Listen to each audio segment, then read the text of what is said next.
உடம்புக்கு வந்து பிரச்சனையை ஏற்படுத்தும். அதே மாதிரி இந்த நான் கெமிஸ்ட்ரி படிச்சதுனால சொல்றேன், பிளாஸ்டிக் பொருள்ல வந்து நம்ம உணவுப் பொருளை பேக் பண்றது, சூடான பொருளை, இன்னும் சொல்ல போனா நம்ம டீ எல்லாம் கூட குடிச்சிட்டு இருக்கோம். நானும் வேற வழி இல்லாம போற இடத்துல குடிச்சிட்டு தான் இருக்கேன். இப்ப கல்யாணத்துக்கு போறோம்னா காபி குடுக்குறாங்கன்னா டீ கப்ல குடிச்சிட்டு இருக்கோம். ஒரு ஃபங்க்ஷன் நடக்குதா எல்லாருக்கும் டம்ளர்லாம் கொடுக்கறது இல்ல. அப்ப அதுல உள்ள இந்த பிளாஸ்டிக் பொருட்கள் உணவோடு கலந்து நம்ம உடம்புக்கு பல்வேறு தீங்குகளை ஏற்படுது. அதுல முக்கியமா வந்து கேன்சர் வர்றதுக்கு காரணமா இருக்குங்கிறாங்க. அப்ப நீங்க வீட்டுல நீங்க குழந்தைகளுக்கு இரும்பு தோசைகள்ல தோசை வார்த்து கொடுத்தீங்கன்னா நிச்சயமாக உங்க குழந்தைகளுக்கு இரும்பு சத்து குறைபாடு வராது அப்படின்னு நான் நினைக்கிறேன். அதே மாதிரி கீரைகள் மற்ற உணவுகளை பிள்ளைங்களை வந்து நல்லா படிக்கணும் அப்படின்னு நினைக்கிறோம், நல்லா சாப்பிடணும்னு நினைக்கிறோம். என்ன வகையான உணவை சாப்பிடணுங்கிறத நம்ம சொல்லிக் கொடுக்கணும். சில உணவுகளை தவிர்க்க வேண்டும்.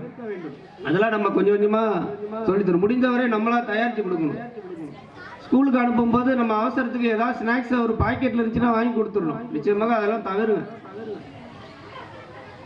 ஒரு குழந்தை ஆரோக்கியமா இருக்கணும்னா ஒரு நானுடைய 10ஆம் வகுப்பு ஆசிரியர் சொல்லுவார், sound mind in a sound பாடிம்பர். உடம்பு நல்லா ஆரோக்கியமா இருந்தாதான் அங்க மனநிலை நல்லா இருக்கும், அவன் படிக்க முடியும். நம்ம குழந்தைய படிக்கணும்னு மட்டும் எதிர்பார்க்க கூடாது, அவன் படிக்கிறதுக்கான சூழ்நிலையை உருவாக்கி கொடுக்கணும். நல்ல உடம்பு ஆரோக்கியமா இருக்கணும், அதுக்கு நல்ல உணவை கொடுக்கணும், உறக்கத்தை கொடுக்கணும். தேவையில்லாத விஷயங்களை அவனுக்கு திணிக்க கூடாது. முக்கியமாக அந்த மீடியால இருந்து கொஞ்சம் விலகி இருக்கிறது நல்லது. என்னுடைய நண்பர் சொன்ன அந்த நமக்கு தேவையான நேரத்தில் 1 மணி நேரமோ 1/2 மணி நேரமோ ஒரு சிரிப்பு பார்க்கலாம், ஒரு பாட்டு இது மாதிரி பார்க்கலாம். இப்படி இருந்துச்சுன்னு சொன்னா நிச்சயமாக அவங்களுடைய வாழ்க்கை சிறப்பாக மாறும். நான் பொதுவான விஷயங்களை சொல்றேன். இந்த நிறுவனத்தை பத்தி ஒரு சில வார்த்தைகள். மிக கடுமையான உழைப்பிற்கு அப்புறம் இந்த நிறுவனம் சிறப்பாக வளர்ந்து இங்கே சேவை செய்து கொண்டிருக்கிறது. நான் கூட ஒரு போட்டித் தேர்வு எழுதிட்டு எம்டெக் படிக்கலாம்னு சொல்லி டெல்லி ஐஐடிக்கு அப்ளிகேஷன் போட்டேன். இடமும் கிடைச்சது. ஆனா அரசு பணியில இருந்ததுனால அந்த வேலையை விட்டுட்டு போவேனான்னு நினைச்சேன். ஒரு 3 வாய்ப்புகளை நான் இழந்துட்டேன். நிச்சயமா வாய்ப்பு ஒரு மனிதருக்கு ஒரு முறையோ 2 முறை தான் வரும். அந்த வாய்ப்புகளை நிச்சயமாக நம்ம பயன்படுத்தணும். அப்படி பயன்படுத்த தவறுனா மீண்டும் அந்த வாய்ப்பு கிடைக்காது. கடந்த 5 ஆண்டுக்கு முன்னாடி ப்ரொமோஷன் வந்துச்சு, வேணான்னு விட்டுட்டேன்.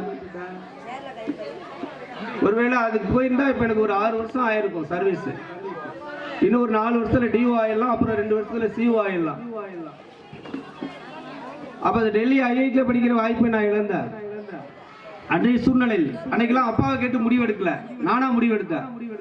ஆனா அவர் போதான் சொன்னாரு, நீ போ அப்படின்னு சொன்னார். அதனால தந்தை சொல் கேட்டு அதுபடி நடக்க வேண்டும். தாய் சமைச்சு கொடுக்கிற உணவை சாப்பிட வேண்டும். நல்ல கல்வி நிறுவனத்தில் சேர்ந்து பயில வேண்டும். நல்ல மாணவர்களுடன் சேர்ந்து பழக வேண்டும். நல்ல நண்பர்கள் தான் உங்களுக்கு பலம். நான் இந்த அளவுக்கு படிச்சு வந்திருக்கேன்னா என்னுடைய வீட்டில் எனக்கு செலவு பண்ணதை விட என்னோட நண்பர்கள் தான் அதிகமாக செலவு பண்ணிருக்காங்க படிச்சு வர்றதுக்கு. உறவினர்கள் காட்டிலும் நண்பர்கள் தான் அதிகமாக செலவு பண்ணியிருக்காங்க. நிறைய போட்டித் தேர்வுகளை எழுதுவதற்கு நீங்க தயாரா இருக்கணும். இப்ப இருந்து அந்த மனநிலையை உருவாக்கணும். இங்க இருக்கக்கூடிய சார்லாம் எல்லாமே போட்டித் தேர்வு எழுதி தான் வந்திருக்காங்க. இப்ப விஜய் சார் இருக்காங்க, நம்ம சரவணன் சாரோ நாடு எல்லாம் போட்டித் தேர்வு எழுதி தான் வந்திருக்கோம். ஏதோ படித்தோம் உடனே இந்த வேலை வந்து கிடைச்சிடல.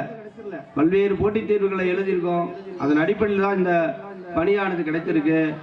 அதுக்கு வந்து நல்ல சிந்திக்கக்கூடிய ஆற்றல், பல நூல்களை படிக்கணும். பாட புத்தகம் இல்லாம மாணவர்கள் பல கதை புத்தகங்களையோ மற்ற அறிஞர்களை பற்றியோ நூல்களை நிறைய படிக்கும் போதுதான் நிறைய விஷயங்கள் நமக்கு தெரிய வரும்.